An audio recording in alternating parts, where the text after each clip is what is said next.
Welcome to the show, Brain Health, Unchaining Your Pain. I am really, really excited to talk to my friend Saiyyidah Zaidi, who is joining us on the show today. Welcome to the show, Saiyyidah.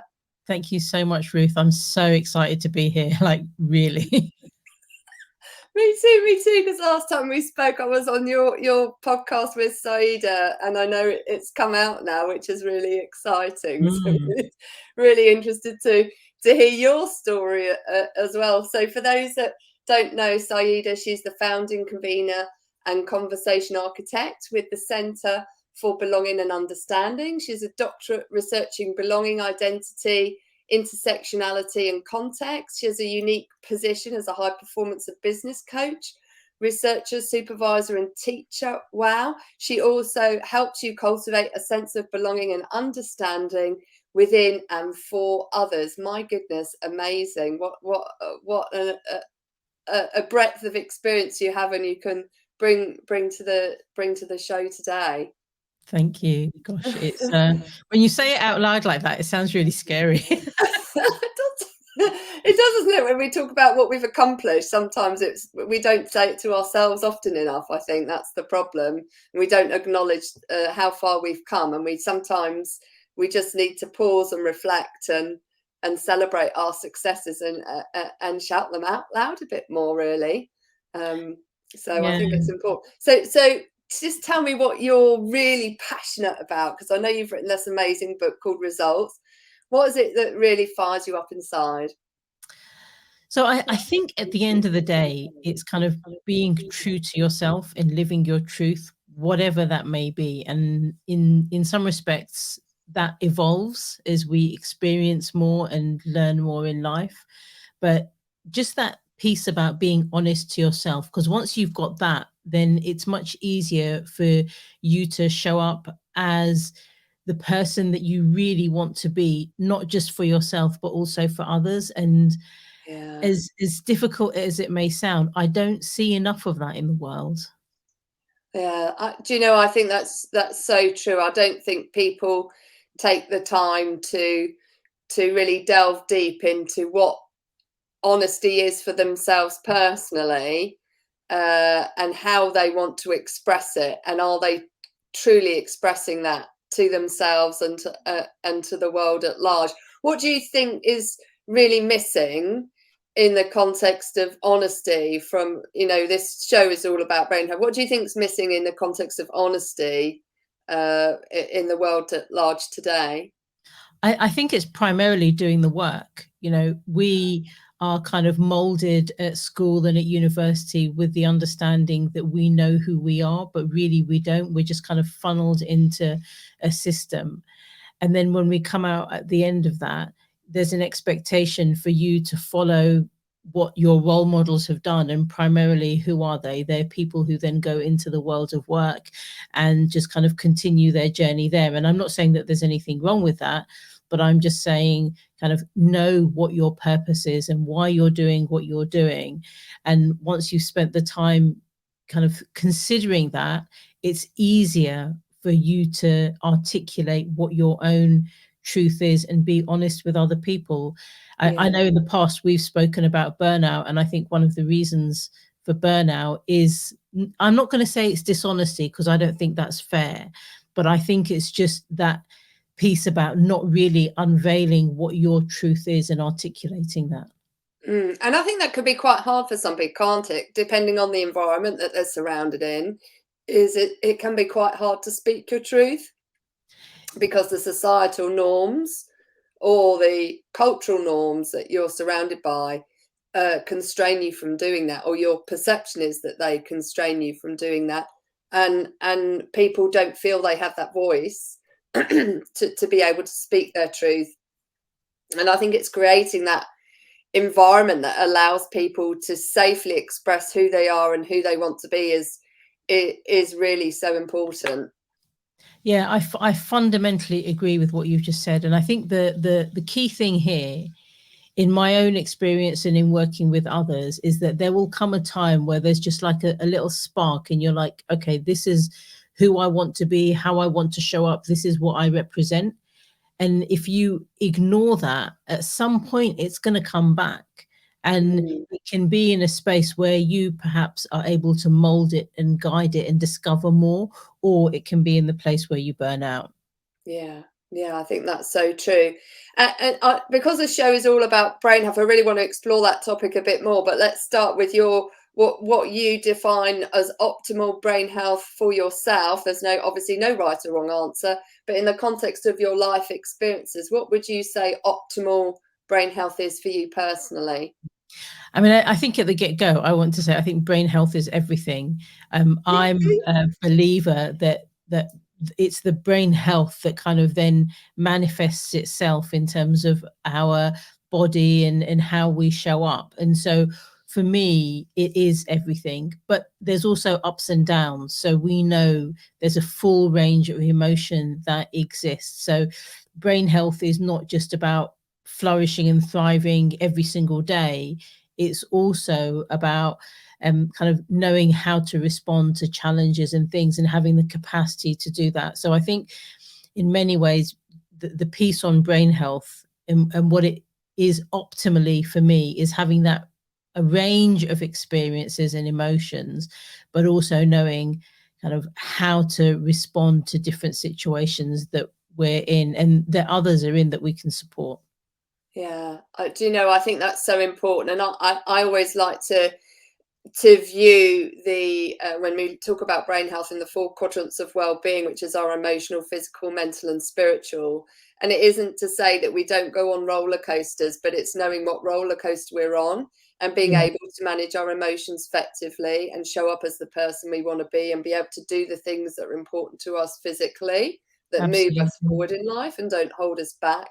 And then obviously mentally is having the mental attributes that help us have that clarity as to what we want to do, the strategic thinking capability and our ability to really manage your thoughts and use the thoughts that are going to serve us rather than hinder us. And then finally, what we started with is living with passion and purpose spiritually, connecting with our core values and beliefs and making sure that we are moving ourselves forward in a direction of travel that it is unique to us and it is right for us at a fundamental level. Yeah, I love that. And I think what I really gleaned from this is it's about doing the work and then also creating that environment that allows the brain to be able to function to the best of its ability, and then kind of leaning into that. I think so. Yeah, I'd love to explore your story about, making sure we can perform to the best of our ability and really how you've leaned into it yourself personally. Could you just take us on a little a tour of your life and how, when we started this conversation, you were just shocked when I read out your accolades. Is what drove you to where you are, the person you are today? Oh my gosh, I kind of don't know how to do that in some ways, but I can give you a quick potted history in some respects. So I born and raised in London, decided that I wanted to be an architect when applying to university, trained for 7 years. Just as I was qualifying, very sadly, the weather wasn't great. I was living in Glasgow at the time, and the essentially the traffic in front of me stopped. I stopped, and the white van behind me did not, Oh which meant that my car was written off, and I was almost written off with it. So my goodness. yeah, as a result of that, kind of, you know, I want to say the trajectory of my life changed, but I don't think it did. I think it was just kind of, it was probably always fated in some ways. But I had to reassess a lot of different things. Went on a journey of physical and psychological rehabilitation that I was first quite resistant to. Wow. Um, Eventually, when I kind of worked some of those pieces out, I kind of managed to get back into work, started as a project manager in local authority, Then within the space of about 10 years, went from a project manager to being a director, which in some ways is kind of unheard of, but I've always been quite driven. Then as I'm one step away from my ambition to be the first hijabi chief exec in a local authority, I kind of thought, I don't know why I'm doing this anymore. And became somewhat disillusioned, just because of a lot of things, including the politics and the impact that I was trying to have as a result of the work I was doing. Yeah. So left that role, retrained as a business coach with Mailer Campbell. And then essentially started my coaching practice. And because I wanted to understand a wee bit more about the kind of psychology behind coaching theory, I did a master's in applied positive psychology. Then I've got a real hunger for learning. So a few years after that, started my doctorate in practical theology, which I'm just completing. And yeah, and I suppose through the pandemic, the key thing that I've learned is that I drew upon my skills of positive psychologist, project manager, and also coach. And that's how I formulated the results methodology. Because I think well-being is inherently tied to our ability to be able to show up and function. And of course, a lot of that is kind of centered within the brain, which is why the concept of brain health is so significant to the work that I'm doing. Yeah. And that kind of tripartite thing of positive psychology, of coaching skills, and including self-coaching skills, and then project management in terms of moving things forward, helped to create that. And what's really fascinating, given that I'm kind of concluding my doctorate now, is I essentially use that methodology to help me write my thesis and do all of my research. Brilliant. Still in a time of unknown, if that makes sense. Yeah, yeah. I'd love to explore like the first part of your journey where you mentioned that you obviously just qualified. Did you qualify as an architect? I did, and that whole piece was really, really complex because, this is the time where the internet consisted of those nasty modems where you would hear the noise and email was just not a damn thing. So in order to be able to sit some of my exams, because I'd done some of them before the accident, and in order to be able to then complete, very amazingly, I got an extension into one of those kind of like recording devices. Oh, sorry. So I recorded my answers into one of those old-fashioned taping devices, and the secretary at work kind of transcribed it, and that was my answers. Wow. Yeah. Wow. And what a challenge that that must have been for you at the time, particularly considering the trauma that you experienced from the accident, both physically and mentally. Yeah, I mean, it's really interesting kind of saying this out loud because I don't think I've ever thought about it like that. But in my own experience, when one's going through something quite traumatic, sometimes there's just this thing within you that kicks in. If something is so close to the end and you think, well, I've just got to get that done. And maybe the adrenaline keeps you going. I don't know what it is, but I just knew I had to do my best to try and finish. I didn't know if I'd be able to or not, but I thought I've got to give it a go. Yeah. Do you know, I had a very different circumstance, but I can really relate to that, is that something happens inside of you that you just feel you need to keep going. And for me, it was when my dad passed away. He passed away 2 weeks before his book was being launched. And, obviously I was hugely traumatized, but I had to go ahead with the book launch, had TV crews lined up, and, everything else was going on. And I don't know how I did it, but somehow we got all of the marketing material out and, ready at the time. And you just kind of just go for it, don't you? And at some point in the future, you have that time to pause or crash, depending what the situation is, and reconvene yourself. Wow. I mean, I suppose it's an extreme example of drawing in on the adrenaline when, an accident or something happens, because Like I remember once my son, when he was about 5 years old, the car was stationary and he would usually jump out, except this time when he jumped out, he landed on his chin, and it was really not good. So we called the ambulance and everything, and my daughter's only 2 years older, and she went into shock and just kind of said, I need to lie down. So I'm dealing with these two people and the ambulance isn't coming, and then eventually it does. And I just kind of thought, I have to just go through all of the processes of this. And when I eventually got home at the early hours of the next day, I just kind of, that's when the adrenaline released, and I think I cried for several hours. But that was not useful in the moment of kind of dealing with all those situations. Yeah. No, I completely get that. You've just triggered another memory when you said you were crying, because I we had a situation on the mountain when I was 16, and we had a big whiteout, and everybody started going down with hypothermia, and it was at a time when I just had Gore-Tex had just come out, so I was one of the few people with a windproof jacket. So I was one of the few people that was actually warm, and I had to deal with all of these people dropping down, around me. And when I got back to the hotel, all of the teachers had left us on the mountain. Nobody was checking us in or anything. And I had to carry like 4 sets of skis back while we had other people off to hospital with frostbite and all sorts. And I cried for hours. I was so angry and so upset by this. It just completely overwhelmed. I totally understand.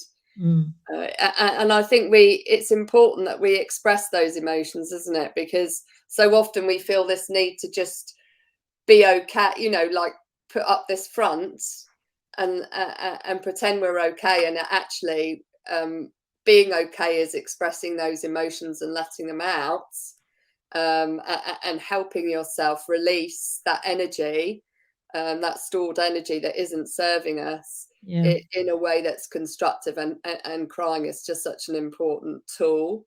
I don't think we give enough credit to ourselves and to others. Yeah. And I think the thing is that crying, especially in this context, is part of being okay. If I know, for me, had I not done it and released all of that stuff, it would have been stored somewhere. And I don't know how that links to my brain health, but I can guarantee it probably does. Yeah, in a certainly negative does. way.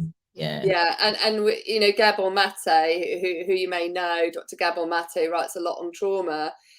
Always feels that the reason why we have sickness in this world, chronic health conditions, it goes back to the trauma and us not releasing,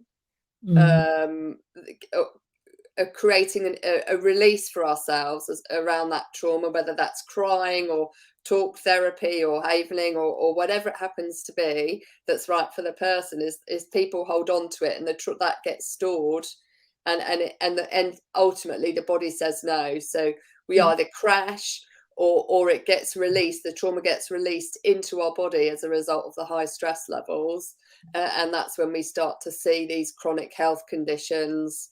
Fibromyalgia as an example, and also cancer is believed to, there's evidence more linking these really long-term chronic conditions back to trauma that's gone unresolved. So it's so important we do that, because it gets stored. You're right, it really does.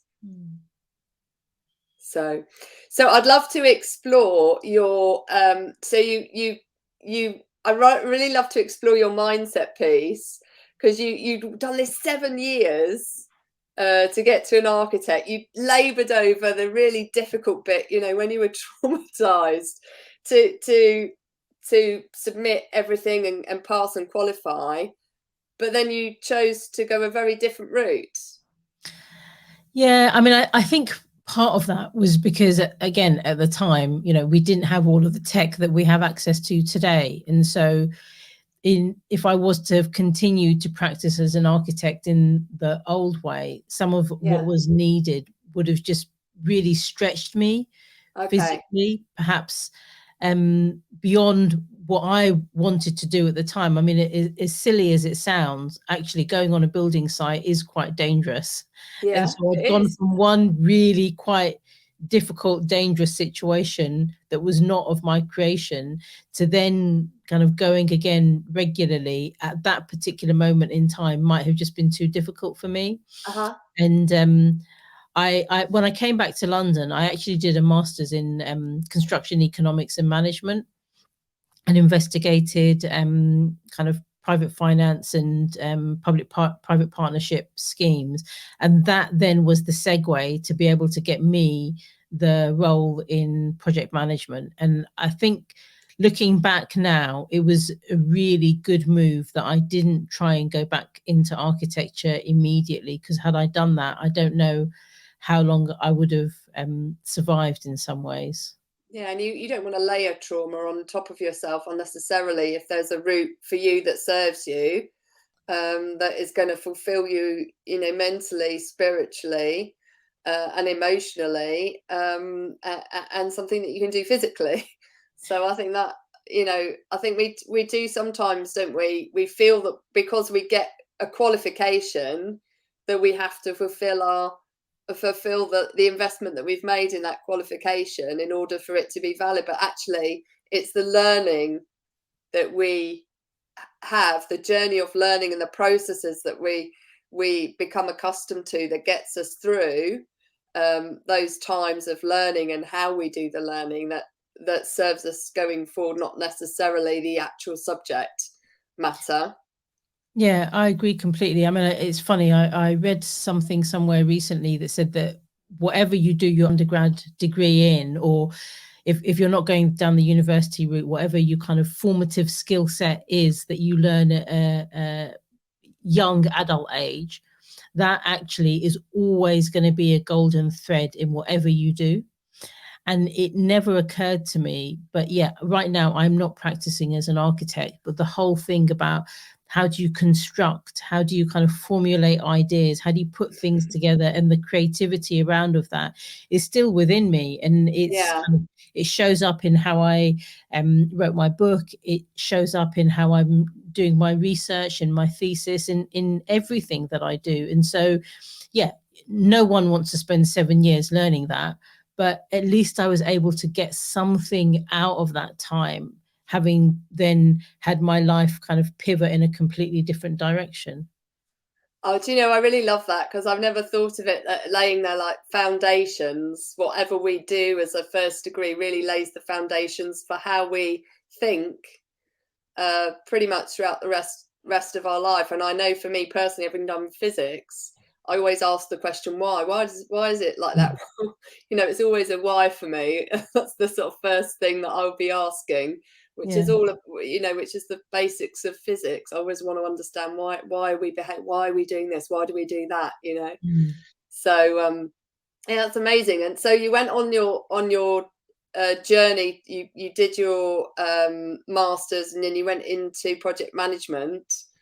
And then you did another shift, obviously, when you got to director. Yeah, I don't know. I mean, I love my job. I really, really did. And I'm very grateful that the impact that we were able to have in terms of regenerating estates of schools and kind of different pockets in London and things. But then there comes a time where you just step back and you think, well, what else am I actually signing up to whilst I'm doing this role?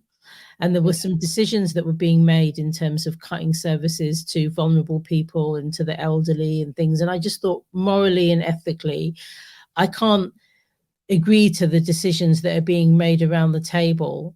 Challenge is that if you're at the table, even if you say something and the voting goes against what you think, you're still complicit with the decision. And I don't know, there was something that just made me really uncomfortable about that. And I remember coming home and saying to my husband, literally 2 years after he had then left his role and decided to go into teaching, and I said to him, I don't think I want to do this anymore. And very graciously, he kind of said, well, whatever you decide to do, we'll make it work.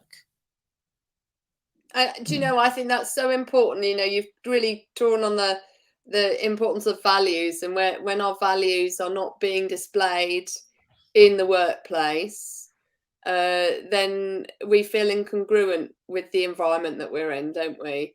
And in order for us to move forward in life, we have to move forward in alignment with our values. And when there's misalignment or malalignment, or they're completely absent, it puts us at, you know, we feel really uneasy. We feel off. There's something not right that we might not even be able to put our finger on, because we haven't got that cognitive awareness. But ultimately, our core, we're not in alignment with our values. Yeah. And I think I had a strategic decision to make, which was to listen to this insight and do something, or then start to become disillusioned and disengaged from my work, and then probably end up getting sacked. You know, because that's the reality, isn't it? When you end up not doing a good job, especially when you're kind of at that level and, you know, you've got the salary and the benefits and everything else, you need to be able to show up every single day. And if you're not doing it, it's pretty dangerous. Yeah, yeah. And what you end up, you know, as people always used to call it, like the golden handcuffs, is you end up being chained to a situation that is causing you pain. Yeah, and it's funny because I can understand why that happens. I think maybe I've just always been a little bit rebellious and thought, well, I'll work it out. Whatever happens, I know I'll work it out. And so those handcuffs have never made me feel safe. If anything, actually, for me, they start to constrain my freedom and creativity. Yeah, yeah. Oh, you're out of control then, aren't you? You are at the mercy of someone else, and they've got the power to unchain you or not. Yeah. And that's not a place that we as people like to be, is to be constrained against our own will. Yeah, I And don't so think it's healthy. no, it's not healthy at all. So obviously you found a route out, which what made you decide the route that you took? So I remember when I was applying for a job, a couple of jobs before this one where I was the director. It was 50% higher in salary and it was 2 grades up. And when I kind of sought the advice of people and said, well, I'm interested in this, what do you think? They all essentially said to me, Sayyyidah, are you crazy? Right. And I thought, I am crazy, but I also believe that I can do this. Yeah. And so I asked people for advice in terms of, well, if I am going to go for it, what do I do to give myself the best shot? And someone said, having a coach is a really good idea. And so this is maybe, I don't know, maybe almost 20 years ago, let's say 15, 20 years ago. And so I hired a coach and I worked with this person, and so we couldn't meet at home because I was taking my kids to nursery and stuff, and I had to get to work at a set time. We couldn't meet at work because then everyone would know what I was doing. So we used to meet in a park in Highbury and Islington. Just literally, I'd pop out of the tube and we'd have our meetings on a park bench, even when it was raining. And I had maybe 3 to 6 months of coaching with this person and got the job. And so for Wow. me, it was real testimony to what having coaching can do.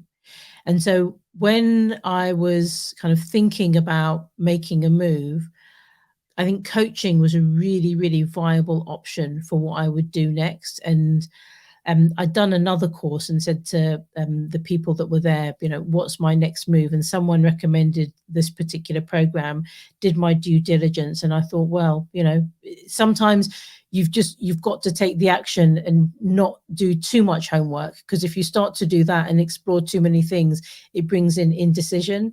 So I just thought I'm going to go for it, and did, and here I am. And now I'm actually a faculty member there and I train coaches. So it's an Wow. incredible journey. Wow. What an amazing journey. And I just think, you know, a lot of people forget the power of coaching, don't they?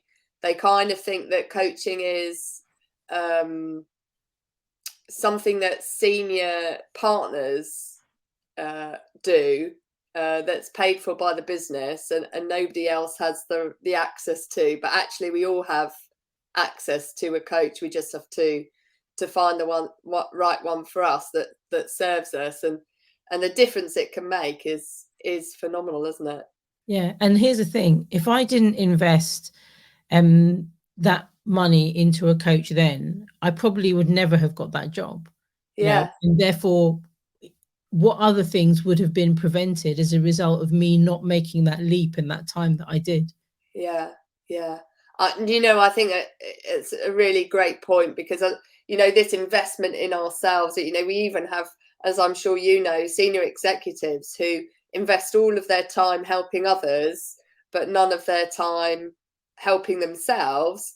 And when the investment comes from a financial perspective, sometimes it can be hard for them to accept that financially and from a time perspective, that investment is going to yield huge benefits for you, well beyond the actual investment you make financially. I mean, it's interesting listening to you saying that, because what's coming to me is what is the cost of you not making that investment? Exactly. And for me, it would have been really quite significant, because opportunities like that don't come around all the time. Yeah. And so if you think something is out of your reach, but you know that you need some help, a coach is a wonderful way of kind of creating that space for you to unpack your thoughts and to be able to structure how you can make that kind of dream or crazy idea into a reality. But also, imagine if I didn't get that job, I would then have support there that would help me pick up the pieces of what I was going to be doing next. And so either way, it's a win-win. Absolutely. And someone that's on your side and by your side, irrespective of what the outcome is. And you don't get that in the workplace, because the workplace want, to the same degree, because the workplace's investment is in what's going to serve the workplace. And that's naturally, but your investment is in you. So they will serve you to the best of their ability. So I think it's really important. And so you chose to become a coach, which is exactly what I did as the experience transpired. You chose to become a coach yourself. Yeah. And it was, it was interesting, because I think coaching is a really kind of special experience in terms of working with other people. But I also think you've got to be really careful. My own opinion is I don't think everybody has the skill set to become a coach. Yeah. But when you do work with individuals and with organizations, you have something that's really, really precious that you're working with. And I take my responsibility incredibly seriously. Like, when people decide to work with me, and I decide to work with them, I'm kind of all in. This for me is not just a profession where I turn up 9 to 5. I then have a personal, visceral investment with the individuals and the organizations that I'm kind of working with and supporting. I think that's really important too. And I know you drew some topics within your book results from experiences you've had with some of your clients, and just generally experiences people have in terms of helping people get the results that they need. What inspired you to write the book in the first place? What was the real driver? Yeah, and such a great question. I mean, I think when the reality of what could happen with the pandemic started to kind of unveil itself in the 2020s, it was really quite shocking. And you have an idea now of some of the skill set that I have. So I should not be sitting at my desk in a mini panic thinking, what am I going to do? But that was the reality of what happened. And I was trying to work out, how do I then get myself to a place where I'm able to have an agenda, kind of formulate what I'm doing next, etc. And so that's the point at which I think I realized there's a very significant connection between positive psychology and project management and coaching skills.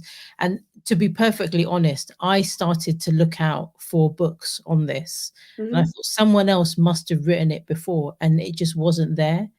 And so I then went on a journey to kind of make, what do they call it? Connect the dots and kind of unravel things so that I could work out my own way, use that on myself, tested it with a beta group, and it seems like it worked. And that then prompted me to unpack it further and to write the book, because I just thought there is something really unique about kind of well-being science via positive psychology, the kind of structure that project management provides in terms of how to get from A to B, and then the coaching skills, particularly self-coaching skills that we can all develop in terms of supporting ourselves. Because as much as I'm an advocate for coaching, I'm also realistic, and I know not everybody has the luxury of being able to afford coaching. So how do you then kind of impart those skills to people? And it, in many respects, it then kind of became a responsibility for me to do this rather than it being a side project. Because I think we all have multiple side projects. I mean, I certainly do. But I kind of thought there's more to this than me just working out my own stuff. Yeah. And do you know what I love about the book is that you don't claim to have all the answers, and you draw on the answers from other people, people that have really influenced you, people who've done amazing work. I love the fact that you brought in the 5 love languages. Oh, of course. And I redid the assessment this morning just because I thought I want to talk about this and how it really influences your connection. So I'd love for you to just give the listeners just an insight into your book first of all, and then we'll dive into some of the really exciting pieces. Actually, I do have a copy of it here. So results.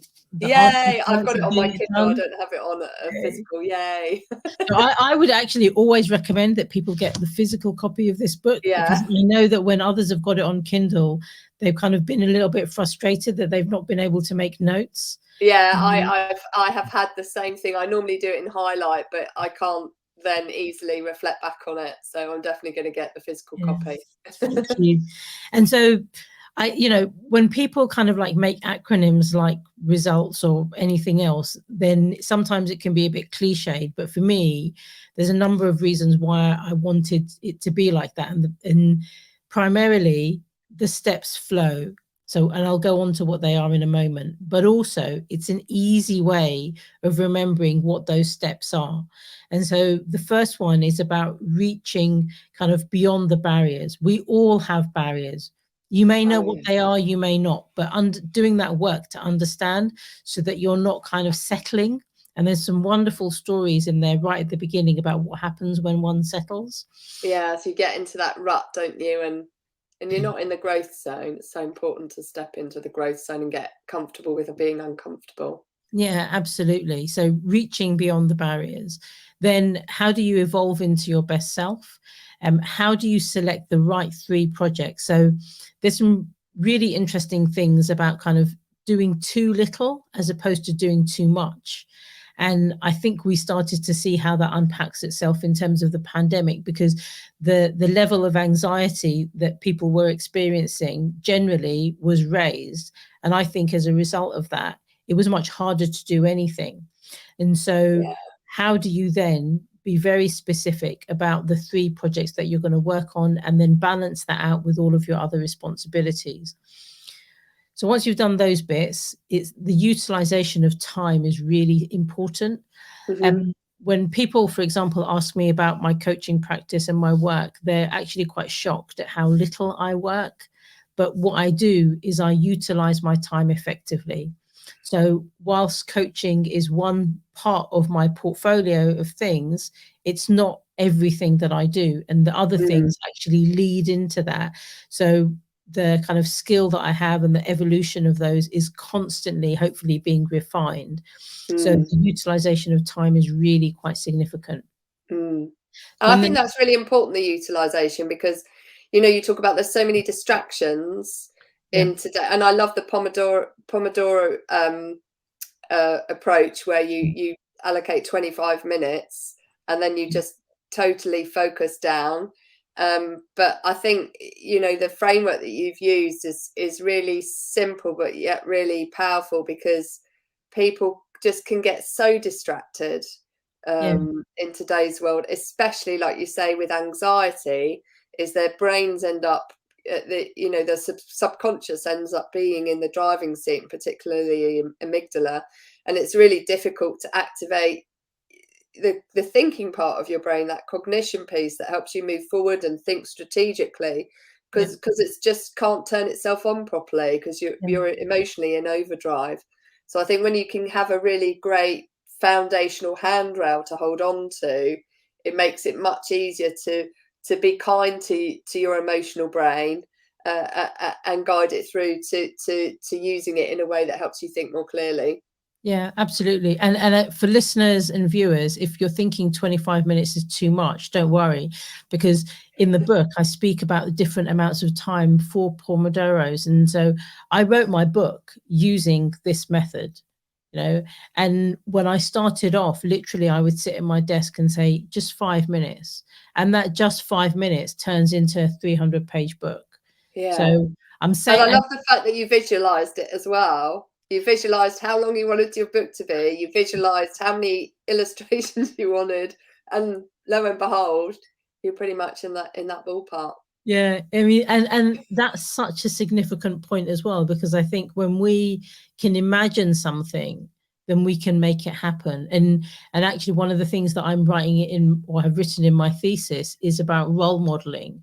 And the importance of role modeling is having someone there that we can see has been on the journey before, and therefore, even if we don't know them, it doesn't matter. But we can see how it might pan out, and that then gives us hope, and it gives you a kind of subconscious incentive to keep going. Yeah, I think that's so important. And I don't, for people not to be afraid of picking really big role models, because I always say to myself, don't compare yourself to them, but say to yourself, if they can, I can. Yeah. Absolutely. Yeah. I mean, because you're not going to be another version of anybody else. And I'm not going to use any names here, but none of us are. We're just going to be our versions of who we are. But we can learn from these individuals that are our role models. And I suppose for adults listening in, they may be thinking, oh, well, we don't need to have a role model. I think everyone does. Everybody does. Yeah, I agree. And then you go on to the leadership piece, don't you? Yeah, and so the leadership is, and even in terms of what we've been speaking about here in role modeling, that I think is part of self-leadership, because you're then saying, what's the skills that I need? What do I need to look at and view to be able to lead myself? But you lead yourself, you lead others, and you also lead your schedule. And it's the balance of these three things that I think is genuine leadership. And I haven't really seen anyone write about leading their schedule in the way that I have in the book. Yeah. And it sounds something so kind of silly and mundane, but actually, if important things aren't in your schedule, they're not going to happen. Yeah. And I mean, one of our mentors, Brendan Bouchard, always says that when he starts working with people, he wants to see what their schedule is, so he knows what's important to them and what's in their diaries. And I fundamentally agree with that. So when you see my diary, it's probably going to look really messy, but that's because I've got my kids' stuff in there, I've got my work things, I've got what my husband's doing, anything else that's important. And what that then does in terms of leading the schedule is it removes me having to store all of that information in my mind. Yeah. So for me, actually, this is a really significant part of brain health, because I'm then saying that information is available, but I don't need to store it here. So I then have space for other things. Do you know, I think that is such a really fundamental point and so important is that taking what you are thinking about out of your mind and putting it onto paper or putting it onto an electronic format so that you don't get overwhelmed with trying to retain it. And like you say, you can really focus on the doing and leveraging the capacity that is important to do the strategic thinking and not spend your time in the minutiae of the tactical thinking because it's now down on paper. Yeah. And interestingly, I've created something that I call the capacity and capability model. And you know, we all have a huge amount of capability to do things. And I share the story in there about my accountant once asking me to look over some numbers and then saying, you're brilliant at this. And I thought, well, I might be brilliant at it, but I don't want to do it. Do you know, I think that's so key again. I think that's such a key point because I remember when I was working in the corporate world, is I was really good at project controls, but I didn't enjoy it at all. And I was always given these projects to control. And that was the last thing I wanted to be doing. I wanted to be project managing, not controlling or project leading. Yeah. And it just used to suck the life out of me. Yeah. And I think it's important for us to articulate that because otherwise it's just so easy to, you know, to get sucked into doing things that you don't want to. And, you know, one of my core values is that I want to be able to really enjoy every single day of my life as much as I possibly can. You know, and that's not going to happen if I'm sitting there in front of spreadsheets of numbers. Whilst it might kind of inspire other people, it just doesn't me. And we're all different and we need to know the things that motivate and bring us joy.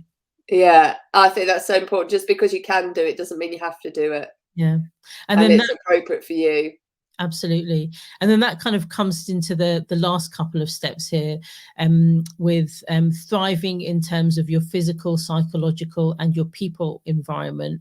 Yeah. Physical environment also includes your desk space. So at the moment, to be really honest with you, my desk space is not the best physical, but then I'm kind of literally in the last few days of my thesis. So I suppose what I'm saying is be kind to yourself as well and understand the situation that you're in. But the minute that thing's handed in, my physical space is going to be optimized. I think that's so important. People don't take, I mean, I can't, mine isn't optimized. And I know that this is a trait that carries over from my dad. He was messy as well, but messy mind equals messy desk. And I know that it's such an important thing as part of your brain health and well-being to optimize your space and to create that clarity in your space. And I know when that is done for me, I feel so much lighter mentally because my physical space is free from clutter and it's much easier to think clearly. I don't think people take enough time to look at the physical aspects in the context of brain health. We spend so much time focusing on us that we don't focus on the surroundings or the environment. Well, interestingly, this is where I suppose my training as an architect comes in perfectly because actually, you know, even the colors that we use in space and the smells and the feel that we want to have has an impact on our productivity. Yeah. And so I remember kind of working on some schools for autistic children and realizing just the slight sensitive shift in terms of the color of the walls has a huge amount of impact. And what that then kind of leads me to recommend and suggest is just that we're very, very careful and deliberate about our surroundings and notice that that has an impact not just on productivity, but also on your brain health, as you kind of said. Yeah, and I think, hasn't COVID really highlighted how our surroundings impact us because we have people who've worked from home who've actually really thrived because they haven't had the distractions, the environment's been optimized for them. They can get on and do stuff, work within their constraints of their environment physically and psychologically.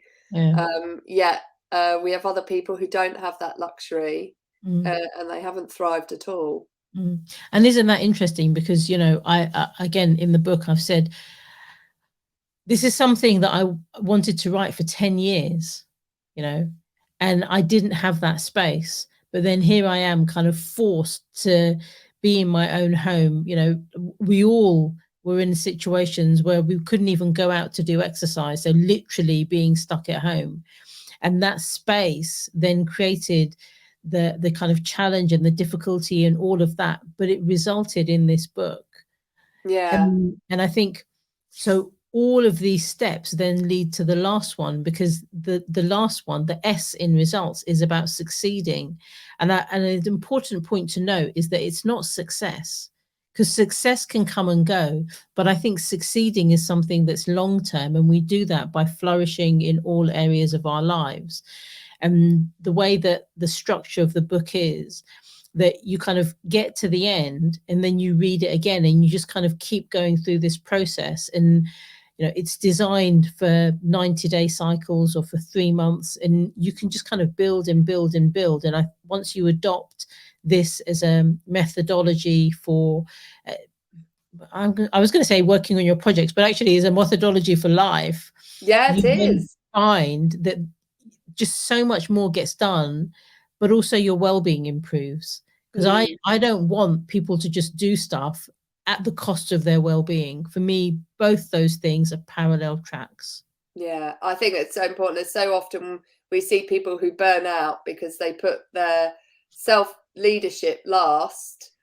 And when you mentioned in the book when you were on the tall ships at 16, you talked about the importance. You share the story, but I think this is a really poignant point. Yeah, I write in about the concept of, I kind of coined it, of being clipped in. And so literally, me and my friends were 16, 17, and we're on a tall ship, and I think we were going between Southampton and Portsmouth and somewhere on the north coast of France. And we were in the middle of a force 8/9 gale, and it was Let's horrendous. just contextualize a tall ship for the listeners and the people that are watching it. It's a ship with sails, so an old-fashioned ship with sails, wooden one. Yeah, it's like if you're in the UK, you might be familiar with the Cutty Sark. If you're Yeah. not, then just look it up and you'll get this picture of they're actually really, really stunning old ships, but they don't have, they might have engines retrofitted, but they don't run like that. It's the sails that kind of move the ship along. And this project was one that was done for, kids doing their A levels as leadership or team building kind of activity. I applied, I got on, and we're then being trained not just in leadership development, but also in how to run the boat. So the staff are there to guide us, but other than that, we're pretty much doing the majority of it. So it's 4 hours on, 4 hours off. That's how the shift pattern was working. And so because we were in the middle of this gale, literally it was all hands on deck. And people are kind of, you can imagine, people are throwing up off the sides. They're really, really unwell. Everyone had to be clipped in, because if you weren't, and the boat has moved from being vertical to almost horizontal, you can imagine what's going to happen. And if someone gets lost, you don't know if they're ever going to be able to be recovered again. Yeah. And I remember a friend of mine just kind of being in the vision of my periphery, maybe not having been clipped in. And I thought, how on earth am I going to get to her? And so I'm shouting, she can't hear me because of all of the other noise. And I kind of realized that I have to make sure that I'm clipped in first in order to be able to help her. Yeah. And I think that's, we kind of have this analogy of, put your oxygen mask on first. And that's essentially what this is. But I'd really encourage everyone listening, and I'm reminding myself as well, what is it that we need to do to be able to be clipped in? Because if we're not, then what's the damage that we're causing to ourselves and also to other people? Yeah, that's such an important point, and I don't think we necessarily acknowledge the damage that we are doing to others as well as ourselves by not clipping in. And this could be not, spending that time, that really important time that your family need with you, because you haven't taken that time to clip in and focus on self leadership and recharge your brain. You talked about sleep, the importance of sleep and exercise, is how much of a difference the fundamentals can make to really improving our brain function and our brain health, and then giving that then obviously gives us the opportunity to give more time to others, especially people who you and I are in caring capacity, like you and I are as parents. Yeah. Or a caring capacity for another person, or an elderly person, a relative, whatever it happens to be, is that we can serve those people better when we clip in first. Yeah, absolutely. And interestingly, I mean, it's not in the book because this happened afterwards, but if you're a female of a certain age, then you may be menopausal or perimenopausal. And so I just want to really advocate for hormonal health as well. Because absolutely, I had so many struggles in the last 12 to 18 months as a result of being in that phase, and with the pandemic and my doctor saying, oh, you're just tired and lethargic, and all of the other symptoms that I had because of the pandemic, and having to resist. And I think for me, kind of like going on HRT contributed very significantly to the health of my brain. Oh, thank you so much for sharing that, because that's such an important point, and I think it's one that can be really easily dismissed by the medical profession if we, we know something is off in ourselves. I'm pretty certain I'm going perimenopausal at the moment. You know something has shifted. You're not showing up right.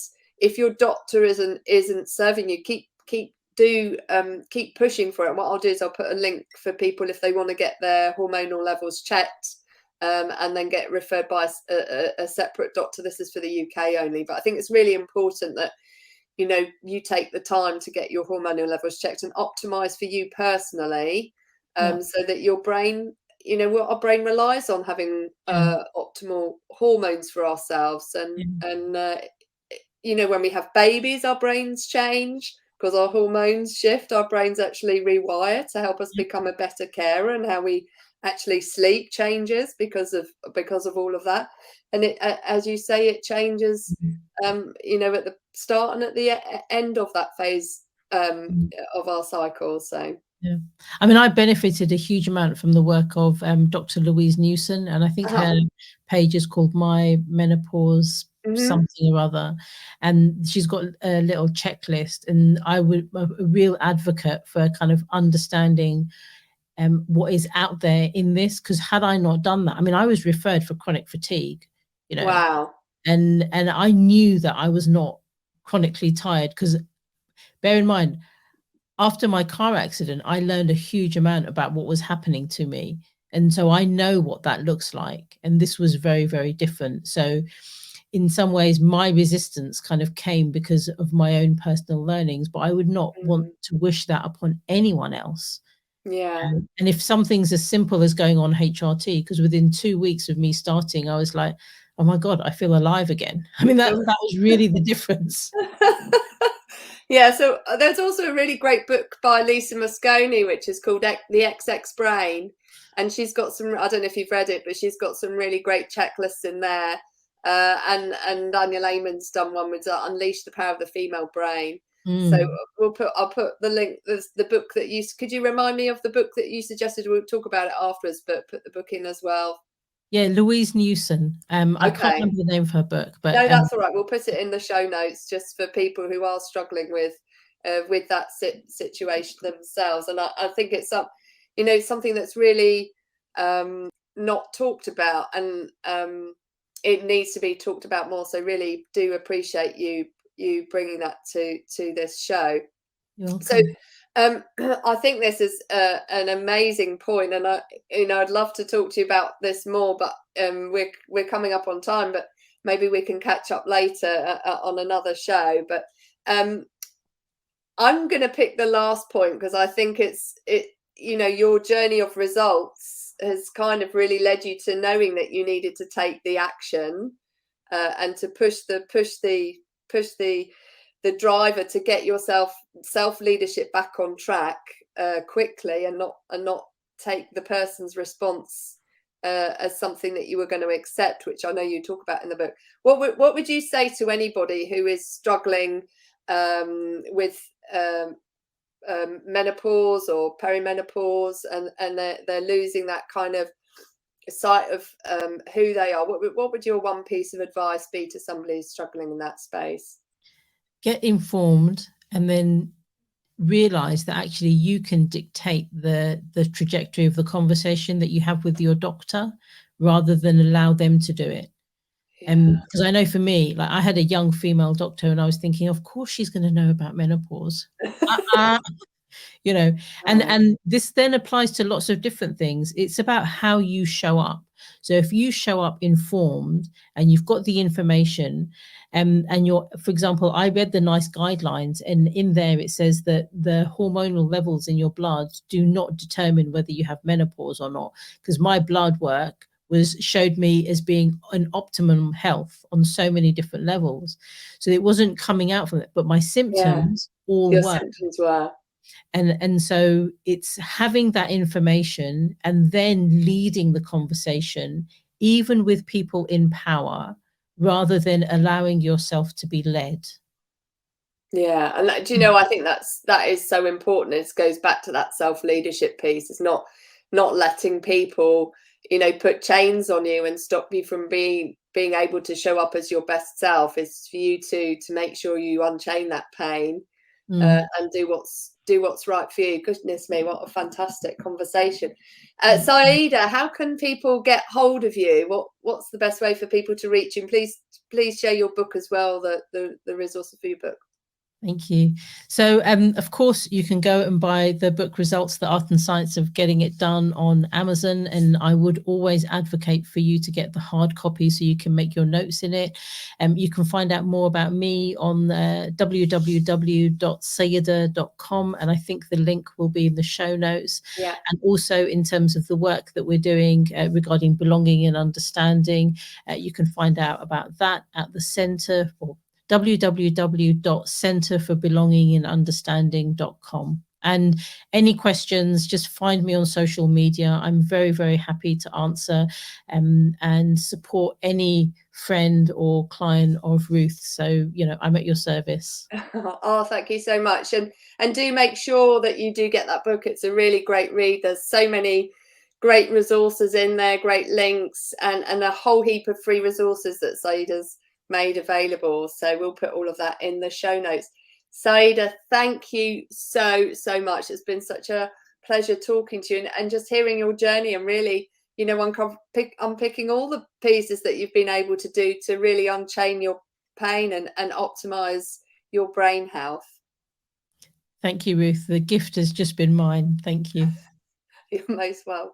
I really hope you enjoyed that conversation. Thank you so much for listening. Please be sure to like and share this episode and leave a review on my website or on Apple Podcasts. If you're looking for opportunities to optimize your brain health or unchain your pain from a past trauma, make sure you visit my website www.ruthmaryallen.com and use the code podcast10 at checkout to get 10% off all programs. And always remember, you are not stuck with the brain you have. You have the power to make it better. You have the power to unchain your pain and optimize your brain power and performance so that you can win back energy and time doing what you love.